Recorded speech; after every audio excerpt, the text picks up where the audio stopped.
আজ আলোচিত হচ্ছে এক বিশেষ শব্দ, সেটা হলো হতাশার চুম্বক। আপনি যে কাজটা করতে চাচ্ছেন বা যে কাজটা করবেন সেটা যেন কোনো বিফলে পরিণত না হয়, আর বিফলে পরিণত হলে অবশ্যই হতাশায় ভুগতে হবে। আর এই হতাশা থেকে বেরিয়ে আসার জন্যই আজ ভিন্ন এক মত নিতে হবে।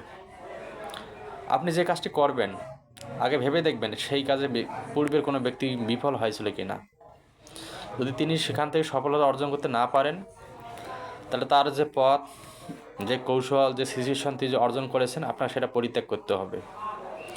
পরিত্যাগ করে ভিন্ন পথ নিতে হবে, তাহলে হয়তোবা আপনি হতাশায় পড়বেন না। সমাজে গুটি কয়েকজন সফল ব্যক্তি তাদের সফলতার বাণী ছড়িয়ে দিচ্ছে এবং আমরা অনেকে আশাবাদী হচ্ছি, কিন্তু 10 জন একই কাজ করতে গিয়ে 9 জনে বিফল হয়ে আসতেছে। যে 9 জন বিফল হচ্ছেন, সেই 9 জন যে পথ অবলম্বন করি ব্যর্থ হলেন, সেই পথটাকে আর আমাকে বা আপনাকে বেছে নেওয়া যাবে না। তাই সফল হওয়ার জন্য এই 9 জনকার বিফল হওয়ার পথকে পরিত্যাগ করে ভিন্ন পথ অবলম্বন করলে হয়তো সেখানেই সফলতা বিরাজমান, সফল হবেন। তা আমরা প্রত্যেকে সফল হব, সফল থাকব, সফলতা নিয়ে বেছেই চলব।